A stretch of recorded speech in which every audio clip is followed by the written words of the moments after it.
Okay, good morning, everyone. My name is Glenn Howard. I'm president of the Jamestown Foundation. Just wanted to thank you for coming to our conference today on Yemen. It's called The War Without End. We have a great lineup for you to speak today. As many of you may know, March 26 marked the end of the fourth year of the Saudi-led war in Yemen. 4 years of devastating aerial bombing and tens of billions of dollars have borne few, if any, results other than the devastation to the people of Yemen. The Houthis right now retain control of the northwest, and most of Yemen has devolved into warring fiefdoms controlled by an ever-growing number of armed factions. The presence of outside powers and the money and arms they supply are fueling interlocking conflicts in Yemen. Increasingly, the countries of the Arabian Peninsula and other neighboring powers, with the exception of neighboring Oman, are in competition with one another in Yemen as the two countries support both Saudi Arabia and the UAE support factions that oppose one another inside of Yemen. The involvement of the outside powers and the money and weapons that they continue to provide to those forces are fueling factionalism and continued conflict. As is shown by the recent battles for Hodeidah, there is no military solution to the war in Yemen. The Stockholm Agreement, while limited in its scope, points to the only way forward for Yemen, gradual de-escalation that will produce pockets of relative stability. Over the long term, the conflict in Yemen will only abate once outside powers pull back and suspend their lavish funding for an ever-growing number of factions. And also from the Jamestown perspective, lest we forget the counterterrorism dimension, that Islamic State and Al-Qaeda in the Arabian Peninsula are still very active in Yemen, including the fact that Abu Abbas who is on the U.S. terrorism most wanted list, controls the city of Taiz. So this being said, with the roles of ACAP and Islamic State, the conflict in Yemen continues. It remains active and is not going away, as there are many different interested parties participating in fueling the conflict. Only with the cessation of outside support will more than disrupt the interlocking nature of Yemen's conflicts. So on that note, I'd like to thank everyone for coming. We have a great lineup of speakers today, and moderating the panel. The first panel will be the former U.S. Ambassador to Yemen, Edmund. But before we begin, I'd very much like to thank a special friend of the Jamestown Foundation, Louise Oliver, for her generous support in helping us to bring the people together today for this event to discuss the tragedy that is ongoing in Yemen. So, Ambassador Hull, the floor is yours.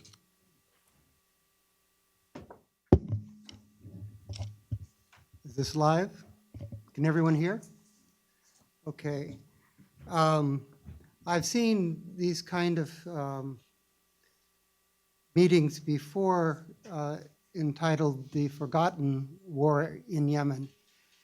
And one of the very few hopeful aspects of the situation is that clearly the war in Yemen is no longer forgotten. It's very much on people's minds. I picked up the Washington Post this morning, turned to the editorial page, and was treated to the Post's analysis of recent legislation and back and forth between Congress and the president. So I see that as a positive note. And also, Glenn, underlining the timeliness of our getting together today to reassess the situation as political forces here in Washington and elsewhere begin and engage in the conflict there. Glenn has entitled our panel, Yemen at a Crossroads. I do think that's overly optimistic. It kind of conjures up a nice crossing of two paved roadways. My personal experience in Yemen is that we're more in a wadi in the desert with various diverging tracks going who knows where. And in that kind of situation, you want to have good local knowledge, good local guides to help you develop a picture of where you are so that you can think about where you want to go. And it is fortunate that we have on our panel this morning those kinds of guides who can help us establish a common operating picture of what is happening in Yemen as a basis for further consideration of what needs to be done, where we need to go. We have with us on this panel Dr. Nabeel Khoury, who I was pleased to serve with in Yemen in the 2000s. Nabeel had a long career in the State Department after Yemen, in Iraq, and then in academia in Chicago. And Nabeel has recently written a book about his experience in the State Department entitled No Regrets, which we are very much looking forward to its publication. I wish I could say no regrets after a long time in the State Department. We also have with us Al-Hamdani, who is going to look at the various dimensions of the conflict. She's currently at Georgetown, but has provided knowledge and experience to a number of prominent think tanks in Washington: Carnegie, Brookings, the Institute for Peace. And then finally, we have with us Basma Alloush from the Norwegian Refugee Council, who brings with her great insight into the humanitarian situation in Yemen, which is of great and pressing importance.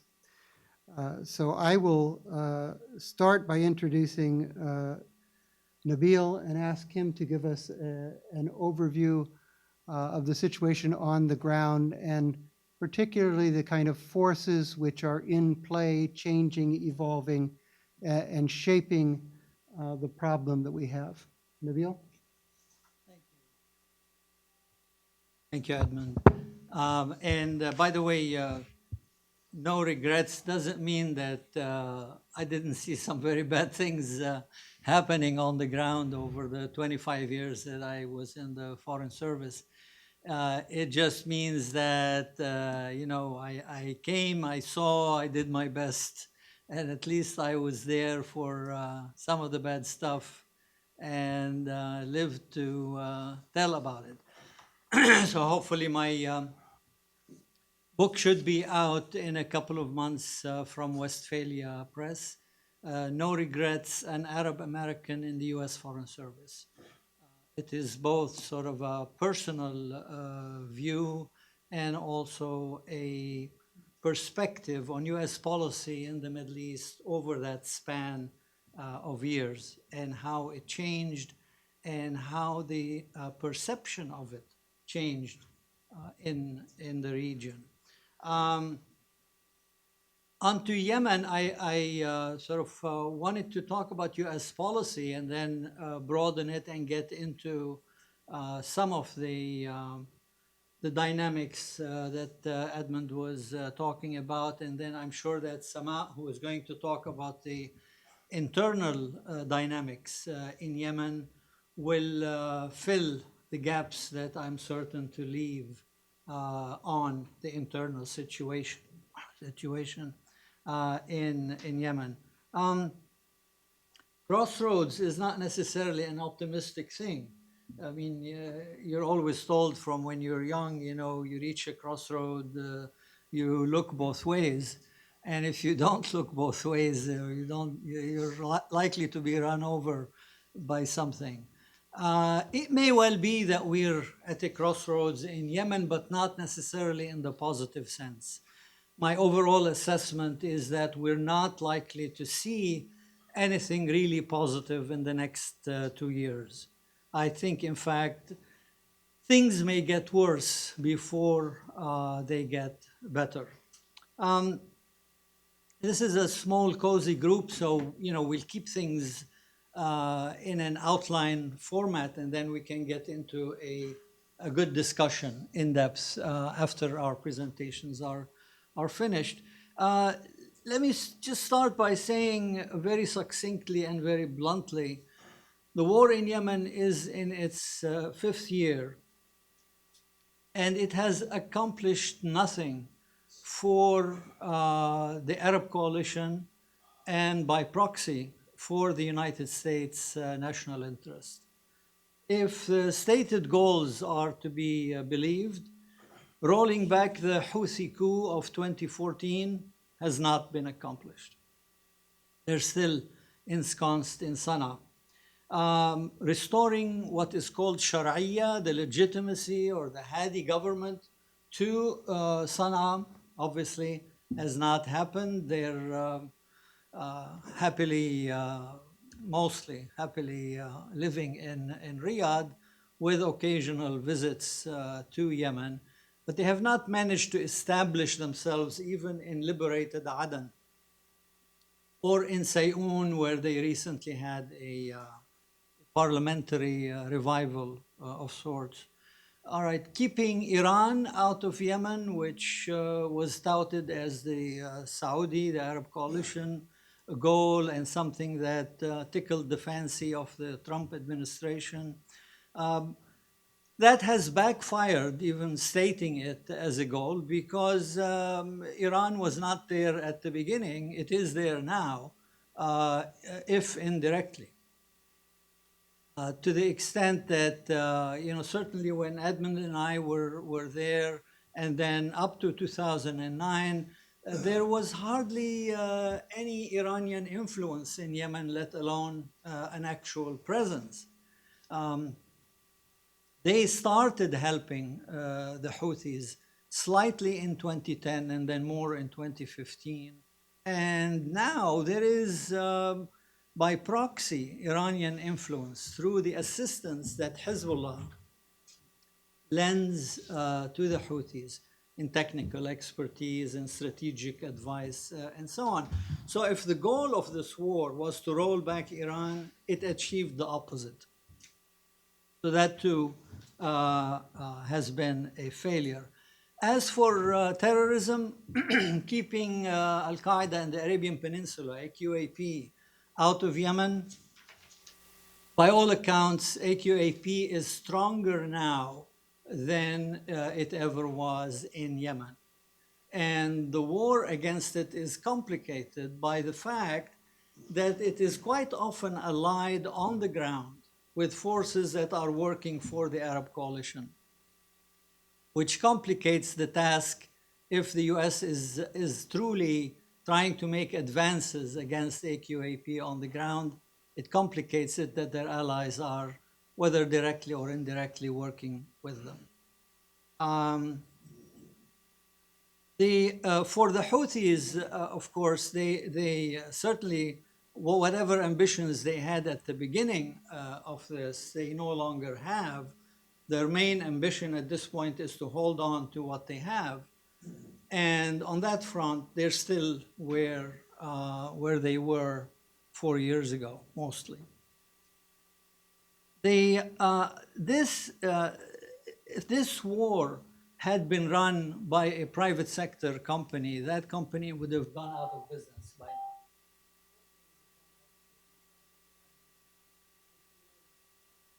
Bringing all the latest technology to bear on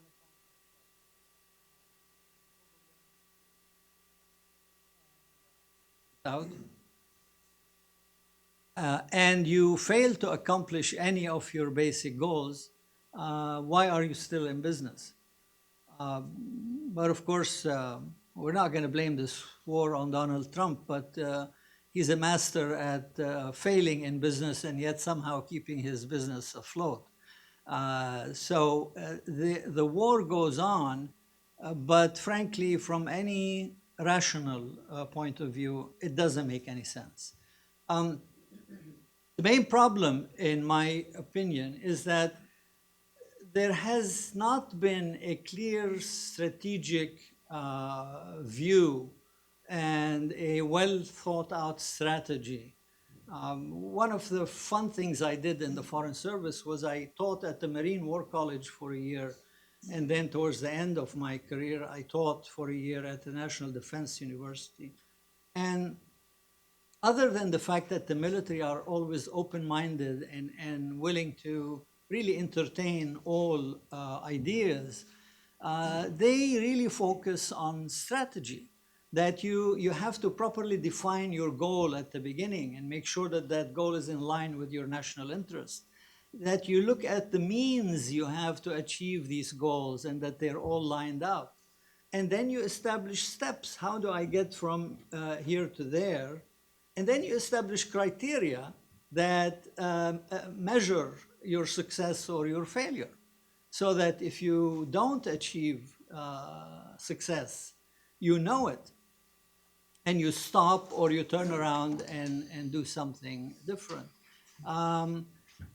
This is what the Obama administration perhaps started to do in defining the goals of the US in Yemen.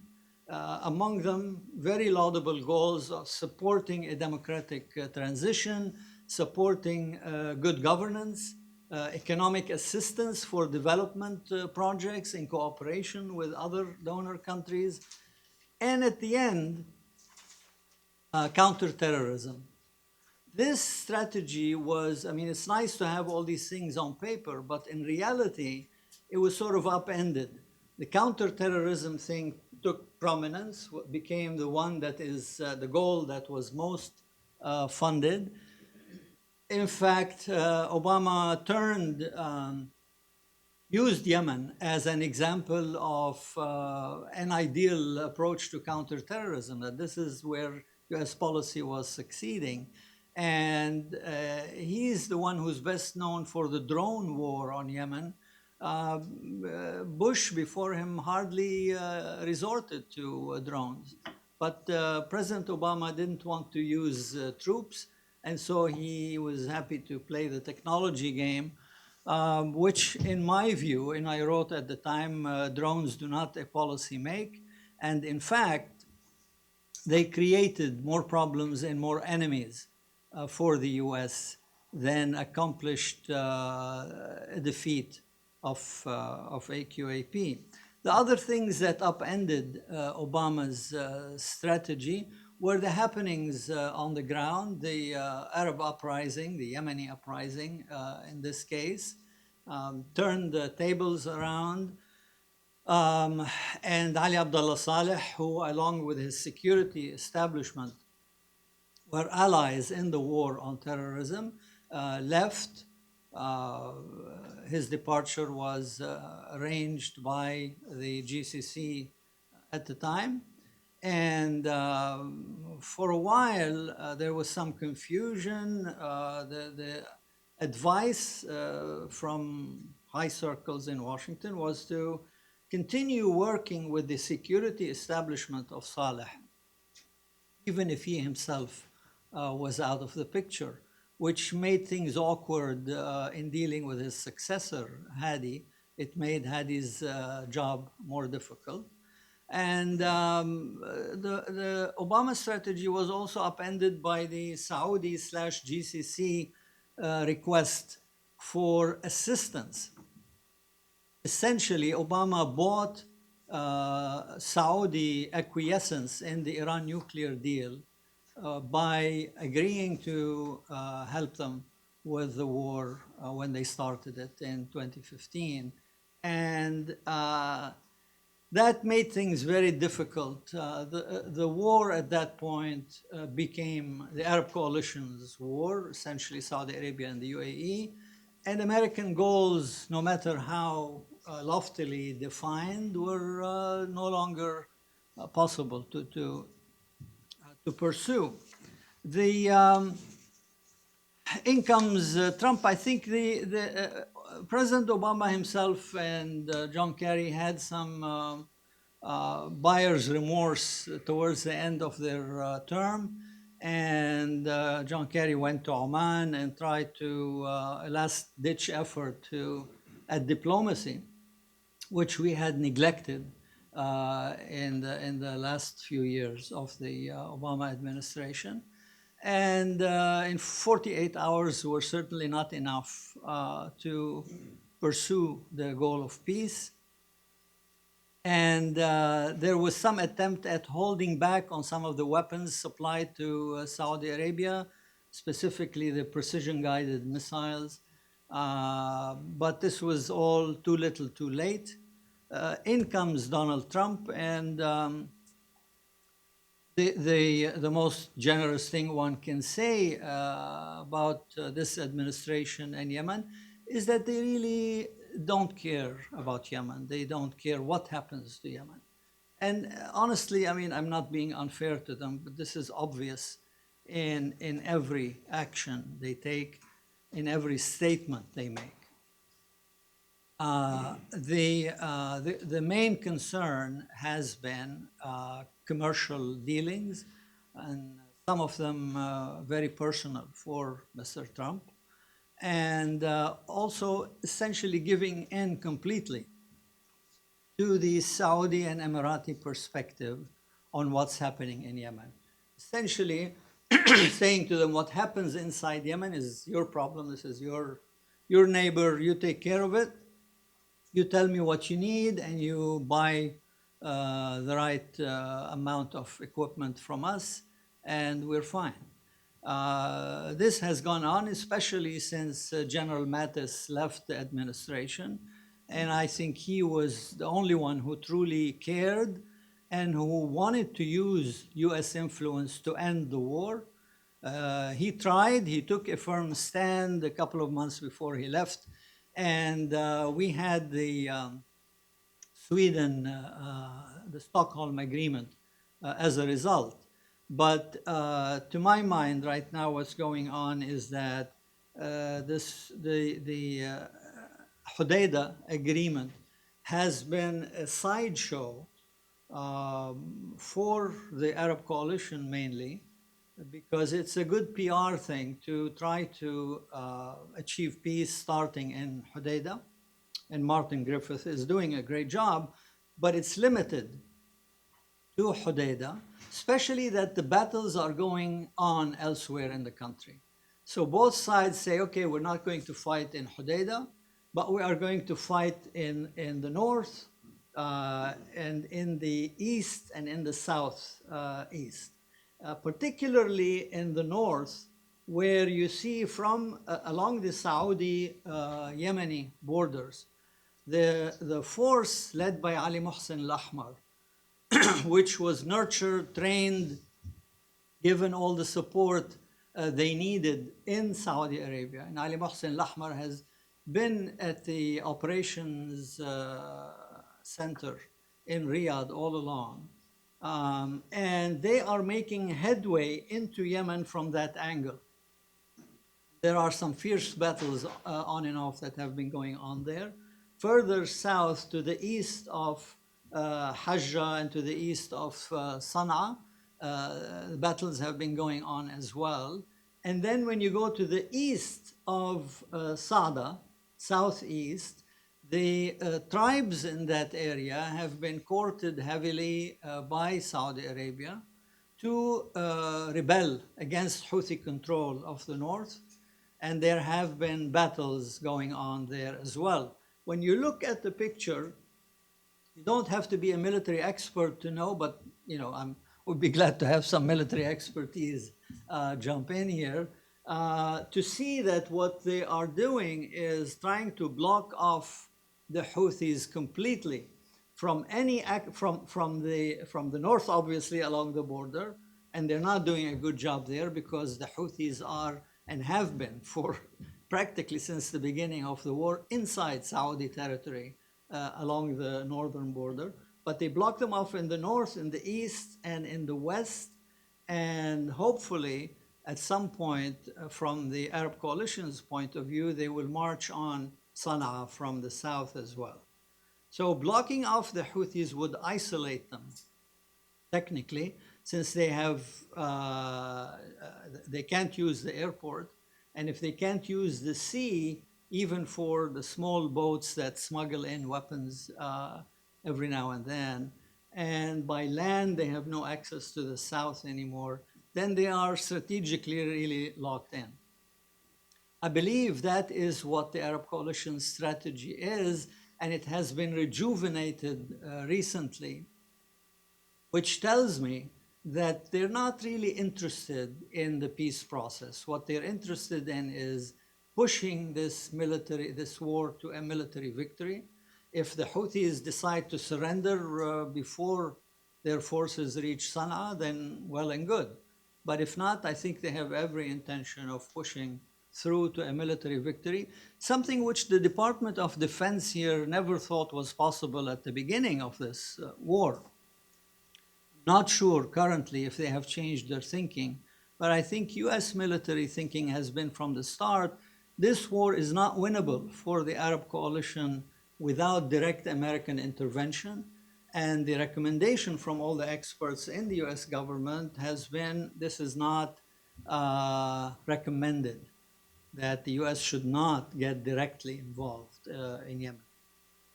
Helping the Saudis and so on around the edges is fine, but don't send forces and get engaged in real battles. So this is where we are. I think at some point we're going to talk about solutions, and I think the joint resolution, the SJ7, which was vetoed by the president, failed because, I mean, it still was a historic attempt on the part of Congress, but they didn't have enough numbers, they still don't, to override the veto. Because there are three complex things in it. The ending the Yemen war is one, but US-Saudi relations is second, and the constitutional conflict over the War Powers Act, which involves arming and participating, even if indirectly, in the war in Yemen. These three are, each one is worthy of its own resolution, of its own thorough discussion and strategizing.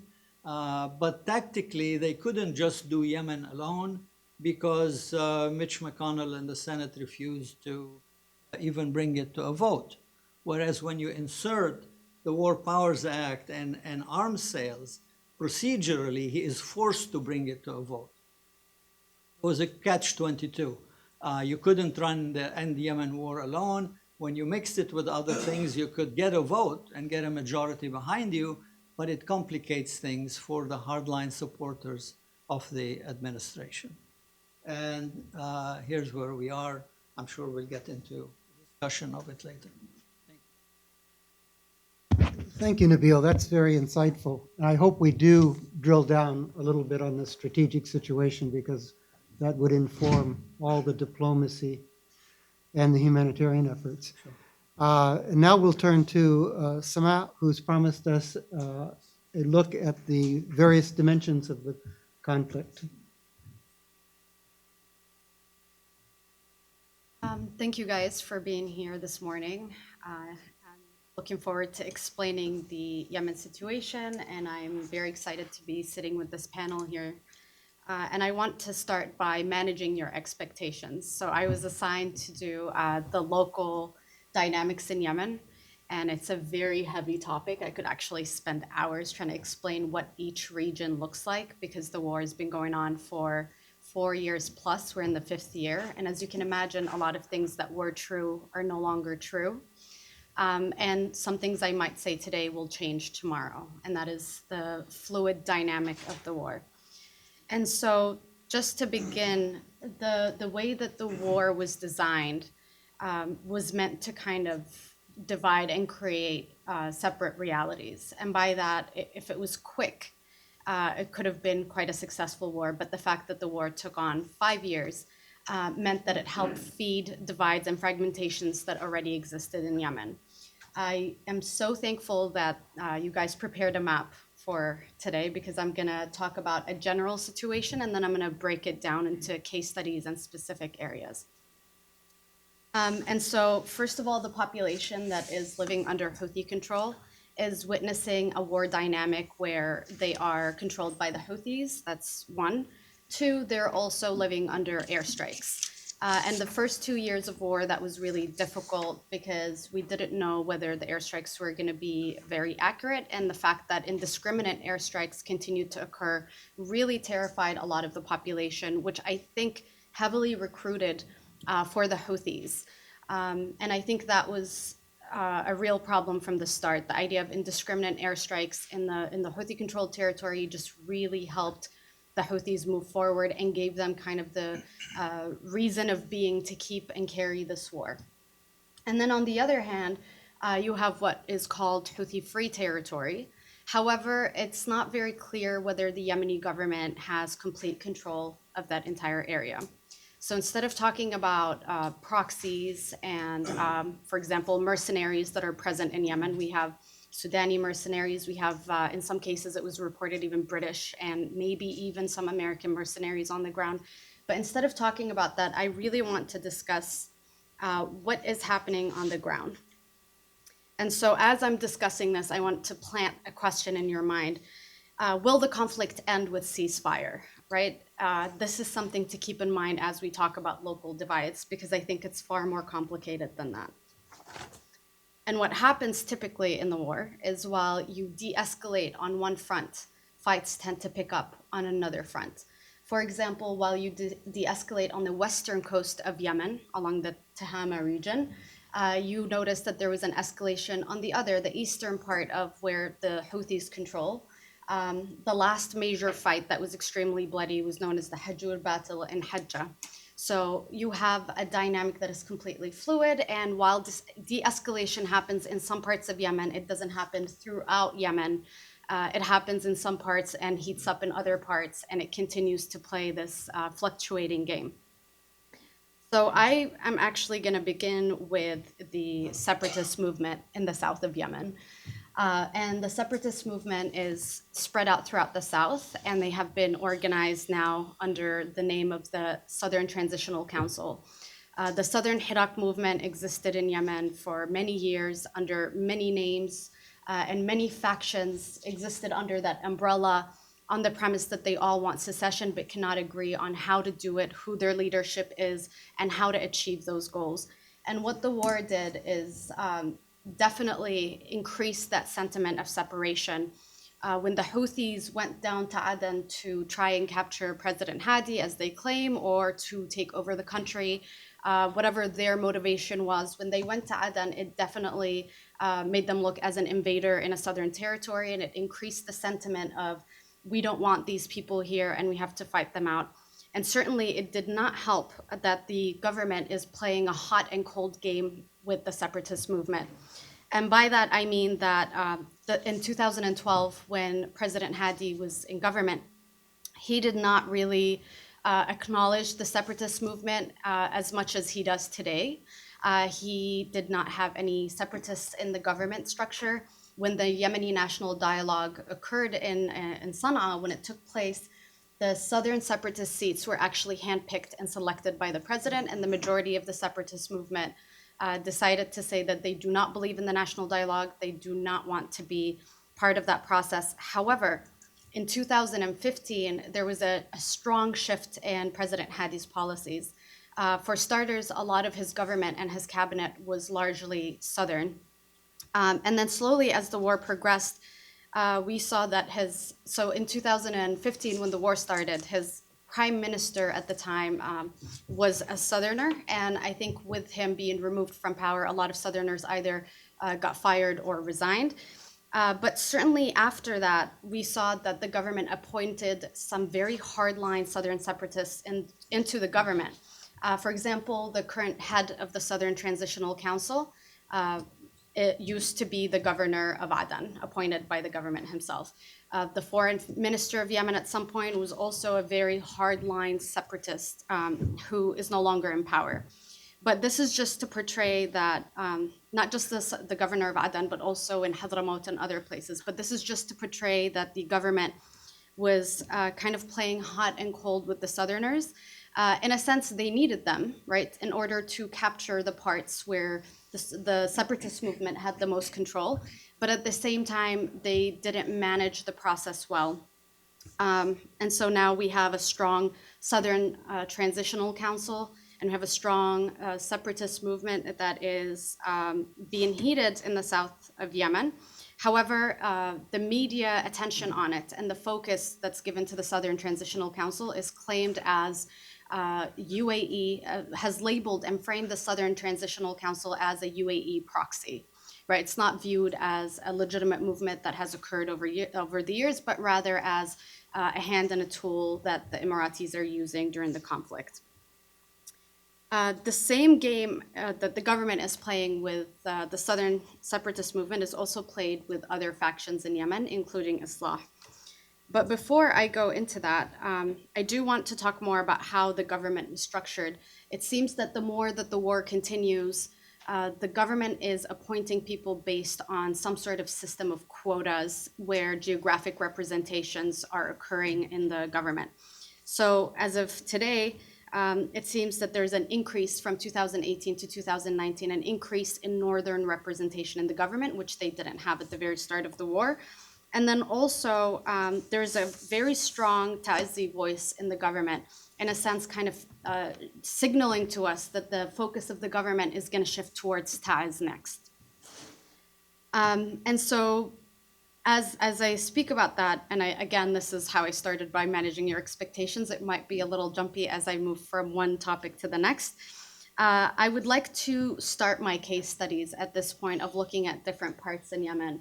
We have Al-Mahara area, governorate, which is receiving a lot of American attention at the moment, mostly because Oman has been sending a lot of American experts to the area to kind of look at their peace settlement and what they're doing in order to move forward from the conflict.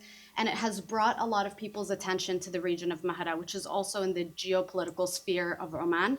Oman has a lot in common with Al-Mahara. They even share a language in some parts of Oman and Al-Mahara. And Al-Mahara is an area that has not been impacted severely by the war due to its geographical location, and it's always been kind of autonomous in a sense. However, Saudi Arabia feels that they need to have presence in there, mostly to curb, what they're announcing is to curb smuggling, to stop human trafficking, and to reduce the smuggling of weapons to the Houthis. That is the proclaimed agenda. But what we also know is that in Al-Mahara's case, if Saudi Arabia successfully manages to create a pipeline to transfer their oil through Al-Mahara, it would certainly save them a lot of money, and it would divert Iranian focus away, and it would be a very secure and safe passage for them.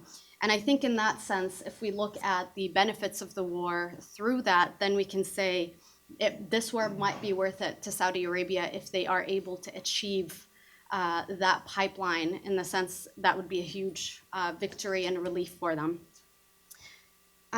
So it's interesting because the Saudi presence there has also come with development projects.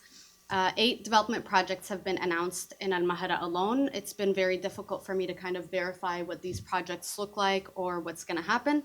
However, the announcement is out there. And there's been some slight tension about the presence of the Saudis there, and the Emiratis, of course, tried to be involved, and the Omanis. And I would just say to keep an eye on Al-Mahara because it's a very important area for now. From there, I want to move to the area of Ta'iz that used to be talked about a lot, and then we have those waves of paying attention to Ta'iz and then not paying attention to Ta'iz and so on and so forth.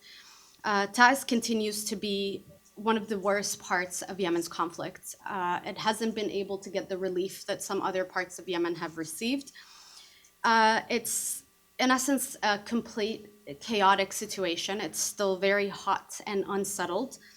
The Houthis are still besieging it somewhat on the periphery, and they have some territories there. We've mentioned at the start of the talk Abu al-Abbas militias that are in Ta'iz, and it seems that at the moment they're not doing very well. Their power has really decreased and looks like islands, you know, if Ta'iz was a body of water, it'd be scattered islands. And the problem with the Ta'iz war is, unlike the Aden situation where the Houthis were people who came from another part of the country and went right in, what you see in Ta'iz is the Houthis, I don't know how to describe it, but I'm going to use this word, the Houthization of the population, which means that some natives of Taiz have taken up some of these doctrines and are fighting. And then on the other hand, you have the Yemeni government, the national army that is kind of functioning as an umbrella of different political parties. And those different political parties can't seem to agree with the government's perspective. So you have tensions kind of brewing within the military. Taiz is also, interestingly, the only part of the country where there is a large militarized presence of al-Nasserite parties and of the Yemeni Socialist Party, where they actually have some sort of stake.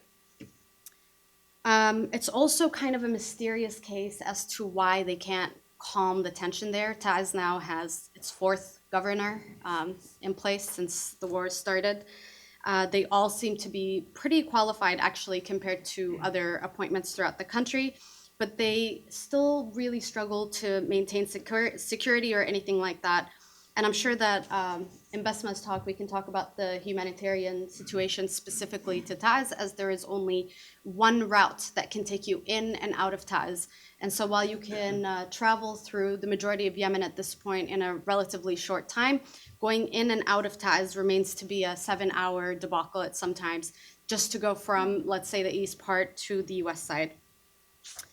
And also, on top of it, just bear in mind as we talk about Taiz that it's actually one of the heaviest, one of the most densely populated parts of Yemen. I think the population is about 3 to 4 million. And so the fact that this is happening means it's affecting a lot of people. Now, on the flip side, I'm going to take you guys to Marib.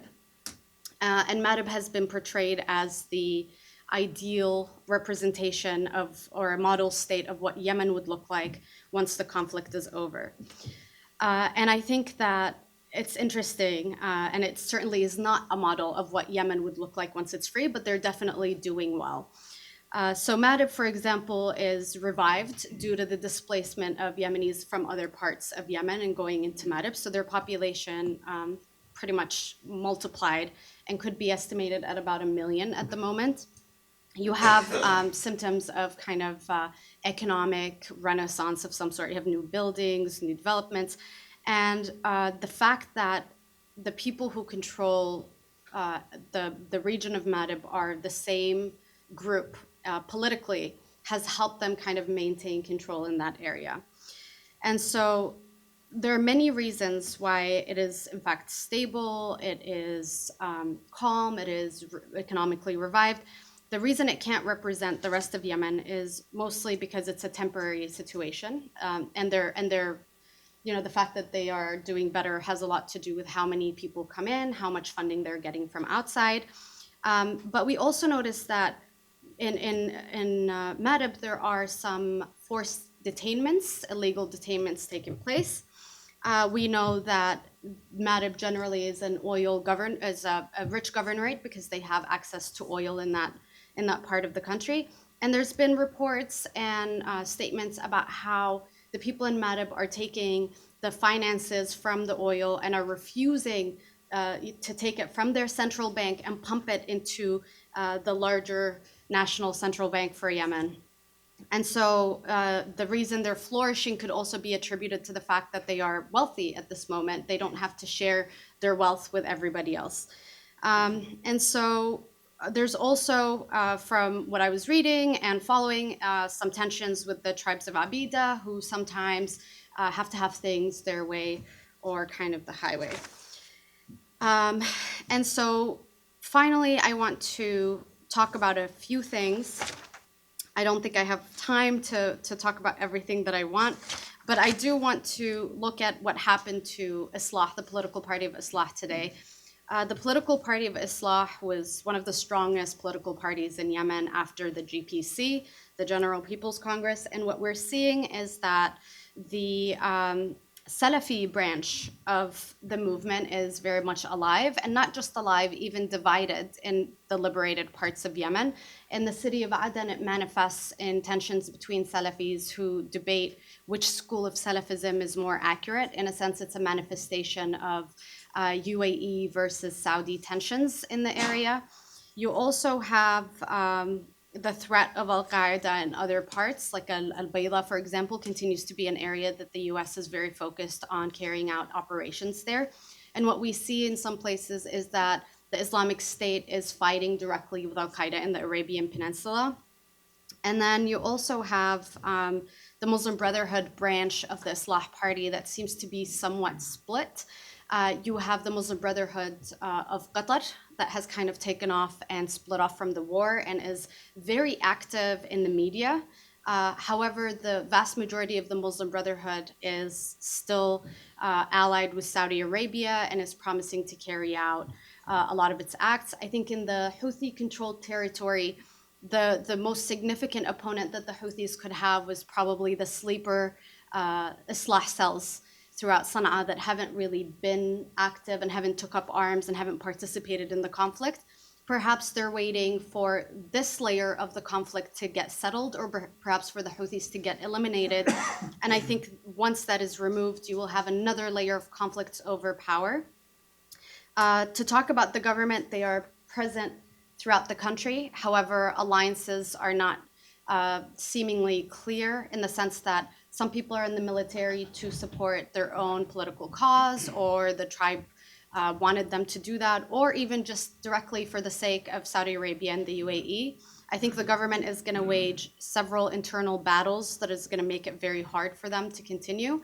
And a clear example of that is that recently the Yemeni parliament was kind of revived, and they were given an opportunity to host a session in Sayoun in Hadramaut.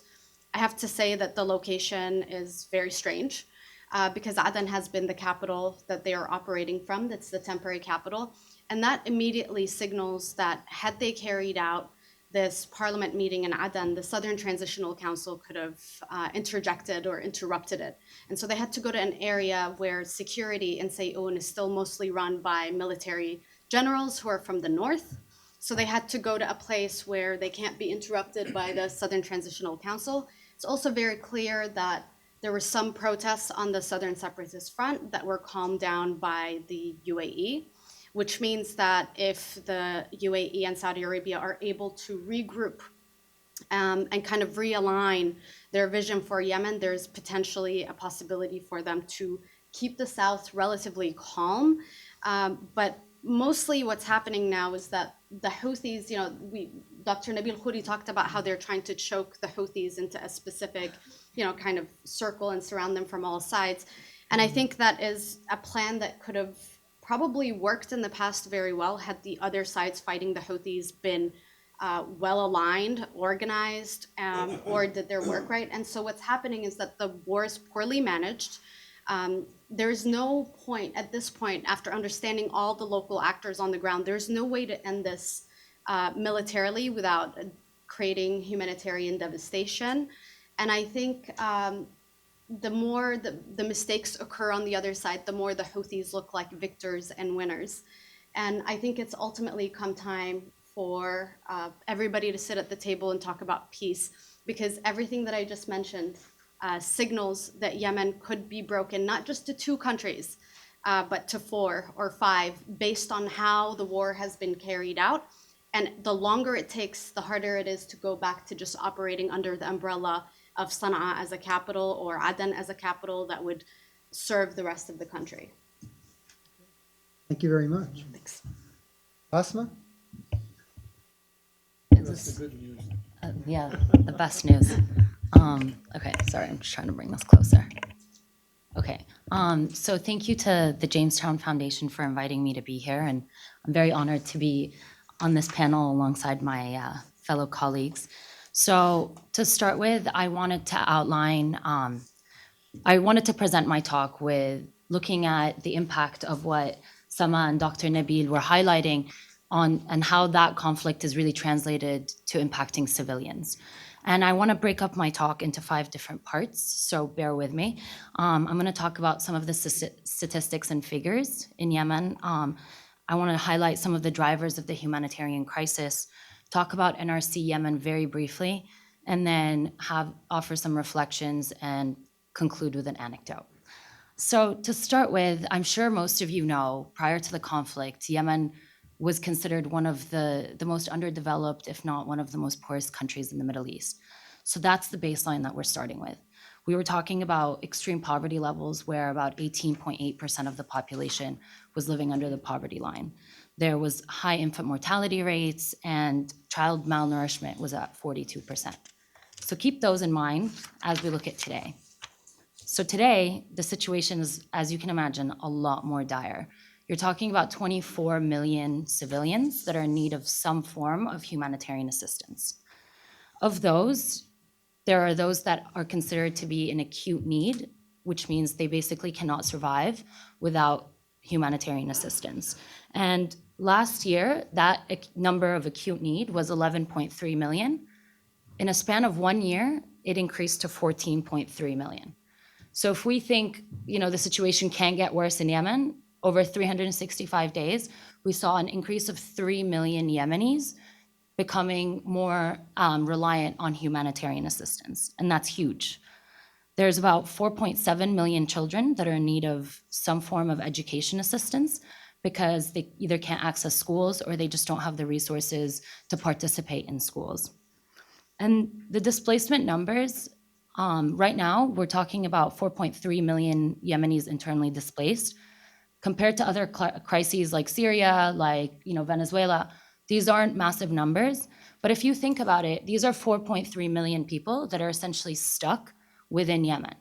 Because of Sana'a airport being closed, because of other coastal areas being inaccessible due to the multiple front lines, you're talking about civilians that are forced to flee internally, and we're seeing this circular pattern where people are fleeing from one area to another, trying to escape from different forms of violence. So it's this perpetual cycle of displacement that only contributes to their increased vulnerability and their increased risk.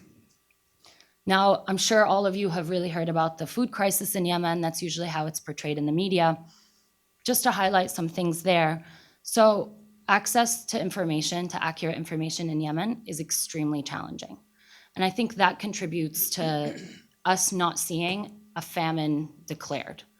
But I think given the situation and given the extreme needs across the country, in certain parts of across Yemen, it is safe to say that there is famine.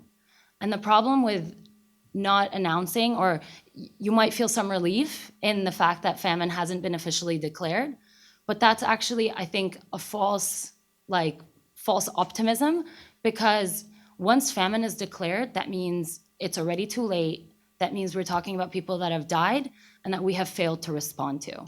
So even though it hasn't been declared yet, means that we might have some glimmers of hope where we can respond. But I think it's also realistic to assess that there are areas with famine and there are areas where people have actually died of starvation in 2019. So shifting over to the drivers of the humanitarian crisis, I think the first and foremost factor driving the humanitarian catastrophe is violence, and more particularly, the destruction of civilian infrastructure. And by that, I mean the attacks on hospitals, on civilian homes, on schools, on areas that are typically, not to go into IHL, but typically not areas that require additional protection. So just this week alone, we saw attacks on civilian homes in Saada by heavy shelling and airstrikes, that killed 10 civilians. We're also seeing clashes and hostilities in Hodeidah, despite the UN agreement that Dr. Nabeel alluded to. We're seeing in Hodeidah specifically attacks on homes, on farms, on local businesses, all attacks that contribute to the complete depletion and loss of livelihoods. So you're talking about people that are, experiencing exacerbated vulnerabilities. You're seeing a lot of ongoing fighting in Al-Dala, where civilians are being targeted, but also because of the IEDs and explosive remnants of war, civilians are also falling casualties to exploding IEDs as well. Hajjah the fighting in Hajjah has forced over, thousands of people to flee their homes. This week alone, we saw a water truck that was targeted by an airstrike. We saw a civilian vehicle that was targeted by an airstrike, which killed 7 members of the same family. Taz and Ib, fighting is obviously continuing, as highlighted by Sama. This week alone, again, we saw a shooting incident in Taz that killed 7 civilians. And in Ib, we saw an airstrike that fell on a school and a main road. So again, these, civilian infrastructure, and more particularly civilian homes, tend to be the most impacted structures. The first quarter of 2019 alone, we saw 1,698 attacks on civilian homes. So violence is definitely the biggest contributor to the humanitarian crisis. Second, you have the inflation, high prices, and the economic decline across Yemen. So with the depreciation of the rial, with the conflict, continuing to deplete people's access to resources, the elimination of people's infrastructure and livelihood opportunities or assets, prices of food really soaring, all that coupled with just an inaccessibility of food. I think it's, in some areas in Yemen, it's safe to say that food is just completely inaccessible. It's not there. But then you're also talking about areas where food is plentiful and it's completely there, but it's just not attainable. It's at prices that are completely out of the reach of ordinary civilians. I was in Sana'a last year, and going into one of the major hypermarket chains, I saw a cereal box for $8. I wouldn't pay $8 for cereal in the US, let alone in Sana'a. So it's things like that that obviously are contributing as well to the vulnerabilities. We're also seeing a third issue, and that's the closure of ports, and some ports being just heavily congested. So like I mentioned, Sana'a airport being closed, which means civilians can't flee conflict. They can't seek any areas outside of the country for safety. But that also means there are barely any medical evacuations. So if you have a condition that can't be treated in country, your options to leave to pursue medical facilities abroad is very limited. You're also, for students that can't access schools, that may have gotten a scholarship to go attend a school somewhere outside of the country, aren't able to leave as easily, because if you can't leave Sana'a through Sana'a airport, that means the only accessible airport or the closest airport is Aden, which means you're going to be crossing various front lines, and the trip might be expensive in terms of cost, but also in terms of human costs too, because of you're putting yourself at danger multiple steps along the way. Hodeidah airport, obviously there's a freezing effect because of the escalation in the violence last year. This year, we're seeing a lot of ships being diverted back away from Hodeidah to Aden because they were incurring a lot of insurance costs. They were kind of docked on the ports for long periods of time as they were going through security clearances, multiple rounds of security clearances by the UN mechanism, but also by the coalition. Aden ports are also heavily congested now because they had the traditional routed vessels, but now you're getting the additional vessels coming in from Hodeidah. So that has really bogged down the port and its ability to deliver and undock goods. But you're also talking about a lot of bureaucratic impediments in Aden due to corruption, due to poor governance, a whole gamut of issues that we can get into. Going back to the Red Sea ports, there's the Ras Isa fuel terminal that has been closed for a few years now. It's the only fuel terminal in the country, which means fuel has been coming into the country at severely insufficient and inadequate numbers. Yemen is below sea level, so in order to pump any clean water, you need fuel. And in order to prevent communicable diseases like cholera, you need clean water. So with fuel being very scarce, it's, civilians are barely able to access clean water, and also just electricity, just normal basic things that we would require. But that's also, and the fuel that's actually being allowed in, or that's actually coming through, is being sold at incredibly high prices. So again, just completely unaffordable by local populations. One thing also to highlight on the ports and the congestion there is you're also seeing a lot of goods being rerouted. Some are, going through Aden, so they're having to incur, additional transportation costs. So more fuel to transport the goods. All of these additional costs are directly being transferred over to the consumer. So a cereal that costs $2 is now $8 because of all these other multiplying factors that are contributing to the high costs. Fourth driver of the humanitarian crisis is displacement. So like I highlighted, there were 4.3 million Yemenis displaced across the country. 83% of those are women and children. So the displacement, as you can imagine, just exposes them to additional risk and increases their vulnerability. My colleagues were speaking to a woman named Rana in Lahaj. She was internally displaced from Taz in an IDP camp or an internally displacement camp. And her main concern is that she was 8 months pregnant, she was 1 month away from giving birth, and had no idea where she can access midwives, where she can access nurses, or any specialists. So just to give you an idea, these are some of the dire concerns that civilians are having to kind of factor into their daily lives. Fifth driver of the humanitarian crisis is the fact that salaries haven't been paid in over 2 years, some cases 3 years. And that really has just meant that for civilians to really cope with these new realities, they have had to sell whatever assets they've had.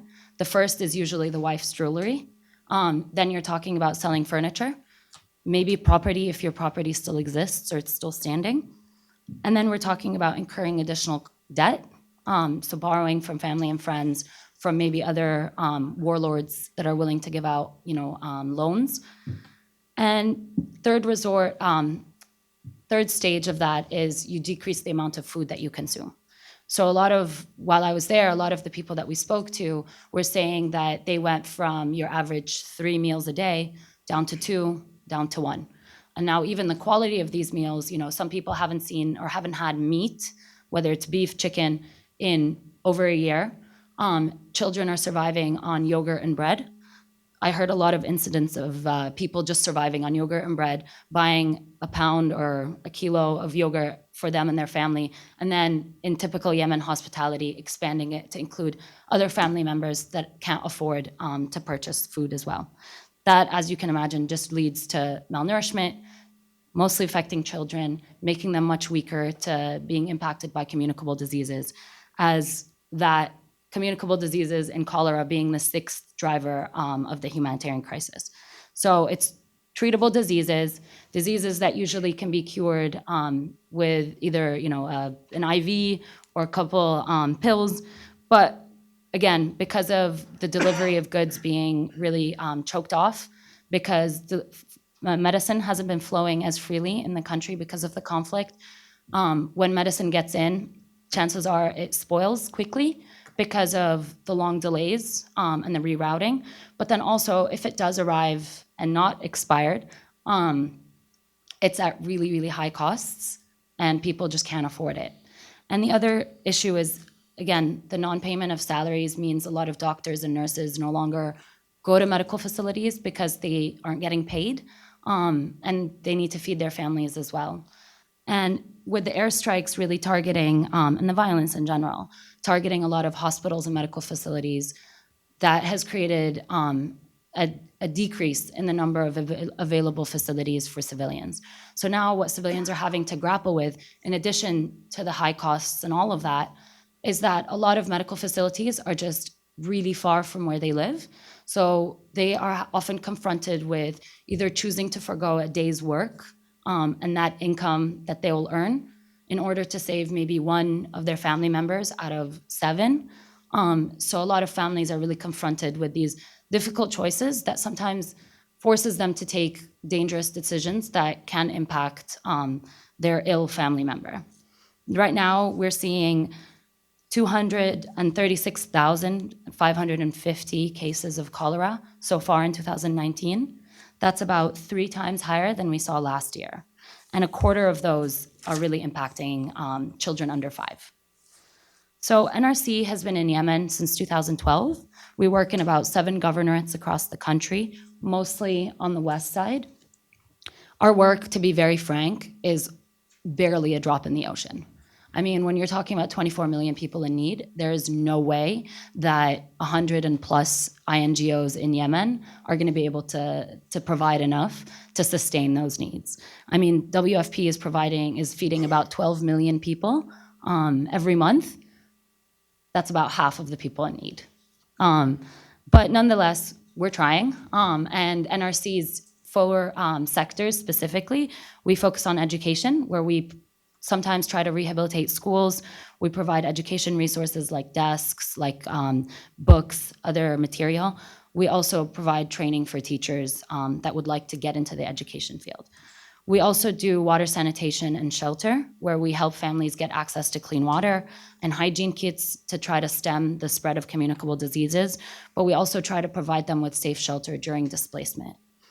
We also provide food assistance so that families can access food for those that can't afford to buy it, but also clean cooking supplies, because a lot of the cooking supplies are contaminated. A lot of families are actually using plastic and heating food in plastic on open fires. So you can just imagine the toxicity that they're intaking. Our last sector is what we call our information counseling and legal assistance, where we help displaced Yemenis get access to civil documentation like birth certificates, marriage certificates, death certificates, things that are extremely necessary to be able to get legal protection, but also birth certificates for children so that they can access public schools. Civil documentations allow families to access whatever's left of the public medical facilities so they don't have to turn to private facilities that cost, a lot of money that they just can't afford. Now, as I mentioned, I was in Yemen a year ago, and I really went to try to understand the impact of the conflict on civilians and really learn how civilians were actually surviving throughout this conflict. We're hearing of these crazy numbers, but how are people actually being able to survive? And what I really saw is, I think, common in Middle Eastern culture, where a lot of families really relying on extended family support, either through remittances or other forms. I saw a lot of families really relying on the 1 or 2 breadwinners. I met with one of a college professor, or a former college professor, has his PhD, but because of the conflict, hasn't been paid in the university, so has become a construction worker because that's the only way he can provide for his family. We're also seeing families turn to more dangerous mechanisms to try to survive, like sex work, like child labor, child recruitment. And all in all, I think unfortunately, however the dire situation was last year, it is much, much worse right now. A lot of families' resilience is completely eroded. We're seeing a generation that's completely lost because they were out of school for multiple years. There is a complete reversal in some of the social gains that were made in Yemen pre-2015. Some of the more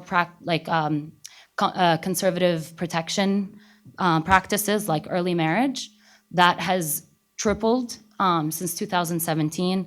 You're seeing, again, a lot of families taking their kids out of school, or if the kids don't access school, are putting them in the labor force, trying to do some daily work to provide, supplement the loss of income for a family. And you're also seeing a more entrenched tribalism, nativism, even though these identities really existed in Yemen prior to the conflict, but now you're just seeing it a lot more entrenched as people are turning more into their in-group for protection, for safety, which is just really eroding some of the social fabric. And like someone mentioned, that doesn't contribute to a unified Yemen. And just to conclude, I wanted to just share a story from when I was there last year. I finally got my travel permit from Sana'a to be able to visit a school that we were using as a cash distribution site in Beni Harith, right outside of the capital. And it's basically, as soon as you walk in, you see the children inside the classroom being taught, but then outside you see all these displaced families that are there to collect, their cash vouchers, or they're there to collect some form of assistance. And to be very frank, it was the first time I had seen how this conflict had really impacted people. It was extremely overwhelming, seeing families and fathers and mothers pleading for assistance and whatever they can get from NGOs, but at the same time trying to maintain a semblance of dignity. That was a very difficult sight. But as I was just kind of standing in the corner, minding my own business, just trying to observe and take it all in, a group of women just kind of swarmed around me. And they knew I was with NRC, so they kind of sought me out for assistance. And I speak Arabic. I thought I can, just get away. So I kind of get away with my Arabic.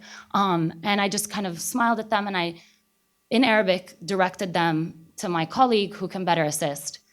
And these two particular women instantly picked up on my Syrian accent and totally forgot the reason they were there. They forgot their struggles. They forgot everything that they were going through, and completely switched to start praying and, empathizing with the Syrians that were besieged at the time inside Syria. And as you can imagine, that was completely overwhelming for me. And as I was trying to grapple and control my emotions while I was there, I just completely lost it. So without controlling it, my eyes are swelling, my tears are flowing, and these women in turn are also starting to tear up. And at that moment, it was so overpowering. Their compassion, their humanity was so much more powerful than everything that was going on in the country, than everything that they were going through, that, if I can leave you with one single message, it's that humanity it's not lost in Yemen, but almost everything else is. I mean, innocent civilians continue to bear the brunt of this conflict, and they're the ones that are the most impacted. And a political solution is needed now more than ever. So just take that with you, because if we wait around and we just sit around for US policies, for coalition, for Ansarullah, for whoever to really get their act together, if the international community doesn't pressure them, then that means we're gambling with the lives of millions that have already lost everything. Thank you. Thank you, Basma. Glenn, we have about 5 minutes for questions. About 5 before the break. So that's pretty intense and pretty complicated. I want to open to the floor for those questions, but I wanted to kind of articulate 3 takeaways that I had from the presentations. From Nabeel's presentation, I was interested to learn that there is a fluidity in the strategic position. It's not kind of a World War I-like stalemate where the parties involved might naturally conclude that negotiations was the only course. If the Saudis do indeed have a strategy to isolate the Houthis, if they have resources to put towards that strategy, they could logically say this is not the time to settle. There's more to be gained by fighting. So if we appeal for a political settlement, I think we also have to take into consideration the calculation of the players and the attractiveness of that settlement. Maybe future panels can delve into that. From Sama's presentation, I get the impression that we are on a one-way street, and the kind of changes that are taking place at the ground level in Yemen, the associations you're mentioning, the tribal loyalties that are being inspired, the kind of involvement and relationship either with Oman or the UAE, certainly Saudi. These are relationships that are likely to grow rather than diminish over time. So when we talk about outside influences being removed from Yemen, I kind of wonder if we're not likely to see more and more outside influences and less effective Yemeni nationalism, which of course puts in question the whole concept of a Yemeni state. And finally, from Basma's presentation, my takeaway is a deteriorating situation with very specific needs and challenges.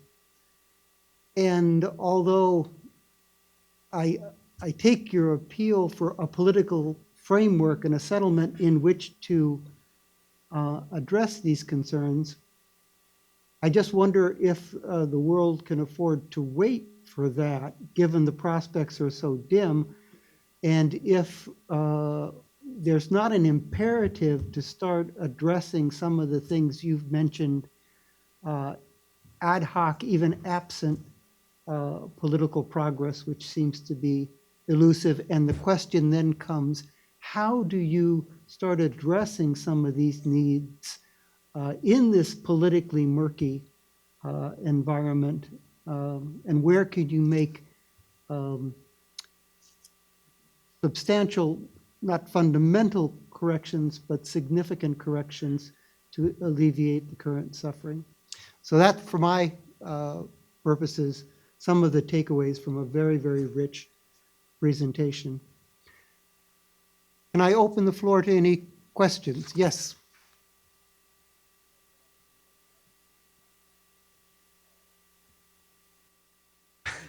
My question to the panel is this was excellent, a very deep dive, very useful. The question deals with the division line between Saudi Arabia and UAE on use of the Ikhwan or Islah in Yemen. This seems to be an area where UAE and Saudi are not agreeing on, or are agreeing on, depending on which province. And I'm wondering if you have a response to that in terms of their ability to work together in the future of Yemen, given their differences on outlook on Islah and the Ikhwan. Thank you. Islah, the party, and what was? Saudi Arabia, their relationship. But disagreeing on what you said? Sorry? Ikhwan Yeah, the Muslim Brotherhood. and Islah. Yeah. Okay. Okay, who'd like to start with that?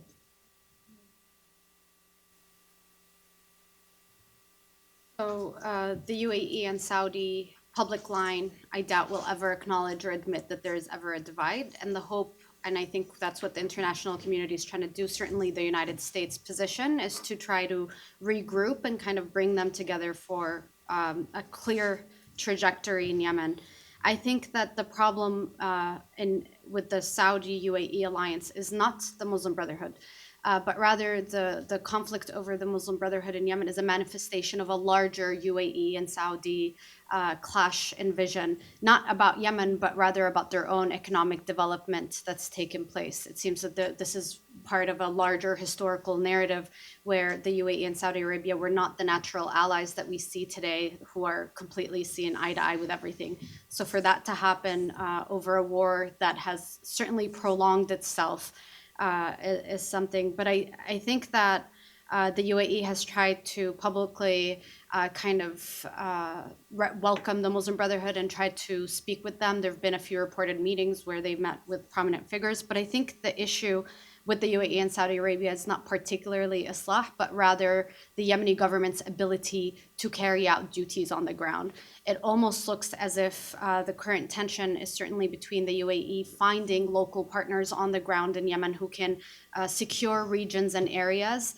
And it seems that the Emiratis, for some reason, have not felt that they can completely trust or rely on the Yemeni government for that, and have kind of bypassed them to create their own lines. And to touch on that, you mentioned something about the collapse of the Yemeni national identity, which is something that I, as a person who was born in Yemen, certainly feel that Yemenis, as a product of this war, have forgotten their national identity and in a sense have adopted micro-identities that can serve them and protect them during the current conflict. And as this conflict kind of carries out It shows that there is no real commitment for peace from any side. If somebody was able to win the war, they would have already done so. And I think that at this point, what we have is an economy that is very functioning, an economy that is really serving warlords, the Houthis and some members of the Yemeni government who are invested in continuing this conflict. That's really who's benefiting from the conflict. And to echo what Basma said earlier, I think her encounter with those Yemeni women is definitely the voice of the majority of Yemenis who are fed up and suffocated with the war and looking for any kind of relief. And so if relief means that I ally myself with a foreign identity that is going to give me dignity, that is going to provide me with power, that is going to give me peace, then I might do that. Yeah, very quickly, I think it's an excellent question, because one of the puzzling things in the strategic sense is how come with all these forces, all these numbers, all the technology, all the assistance they have from the US, from Britain, what's holding them up? What's holding them up is their divisiveness. And the fact that politically, and UAE doesn't admit to what its real goals are, although one can guess, following the line of their influence and presence. Politically, they have divergent goals, Saudi Arabia and the Emirates, and militarily, their front is very divided, so that the force that I talked about in the north, coming in from Saudi Arabia, is under Ali Mohsen al-Ahmar. It is that part of the army which he controlled before the war, the 1st Armored Division. Whereas in the south, at the Hodeidah front, it is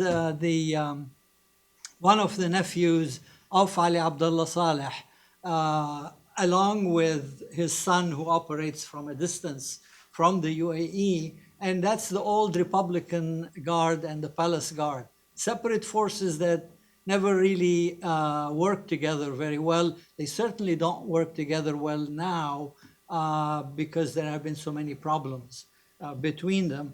And then the UAE has some troops inside Yemen, not that many. Saudi Arabia does not. There's 3, 4, 5 mercenary forces that doesn't gel well, either politically or militarily.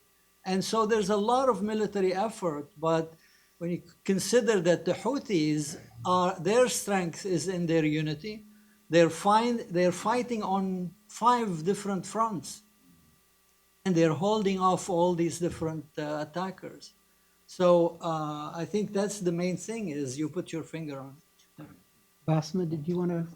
Okay, Glenn, do you want us to take our break or?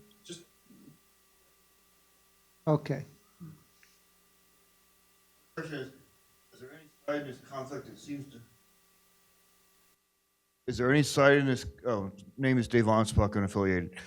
Is there any side in this conflict that seems to be more into respecting human rights of the citizens, or is it just one, theocratic, autocratic faction fighting another autocratic faction? It seems, is there any?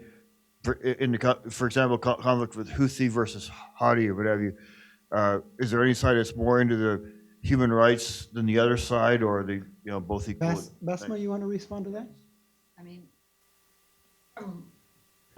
just from what we're seeing and, my colleagues responding on the ground, there seems to be complete disregard for international humanitarian law, human rights, anything that preserves any, dignity for any civilians or any protection. So from what we are seeing, I can't point to any party that's making any concerted effort to try to maintain or respect any of those international laws. Absolutely. I think there are no clean hands right now inside Yemen. Everybody is committing war crimes. That's what the UN found. That's what the international NGOs have found. So as far as that's concerned, it's hopeless. I think the hope comes from outside. Well, inside, the civilians and their humanity towards one another, as Basma pointed out, it's a hope for the survival and the endurance of the population. But then the Yemenis in the diaspora, the Yemeni communities here in the US and in Europe, there's a new generation of Yemeni men and women who are working in humanitarian organizations, think tanks, civil society organizations. They're doing terrific work. One problem is that they tend to be a bit politicized, and sometimes they fight their own wars on Twitter. I wish that they, like Sama said, they focus on their national identity and not on their fractiousness. When the war ends, this is where the hope will lie in rebuilding Yemen. Last question? Michael Ryan, Jamestown Foundation. I have a naive question, but it goes back to, I think, Nabeel's point about strategy. You know, there should be some goal. And this was such a great panel, and it really affected my thinking a lot. But if you would ask me, what would be your strategic goal for Yemen, it would be about humanity, about people. You know, and that changes everything you do if you can set that goal. But that may be a naive goal, it may be unachievable. But you know, if you say national unity, that's a different one. If you say the Saudi or the, you know, in other words, there's a lot of ways to line this up. I'm just not just asking Nabeel, but what would be the goal, the prime goal that you would seek for Yemen, and what would be the 2 or 3 things you could do to achieve to break that down into parts so you could achieve it? I like this question very much because I think Sama's presentation particularly was kind of a reality check. When you look at what's actually going on and then you calculate the likelihood for U-turns in what's going on, which is very slight, we're much more likely to see a continuation and an institutionalization, a gradual solidifying of evolving relationships. So I think, Michael, you're very incisive in questioning kind of the classic political notions of what success are. Some kind of Dayton Accord, for example. And instead, refocusing on, along the lines of Basma's concerns, how can the situation be nudged?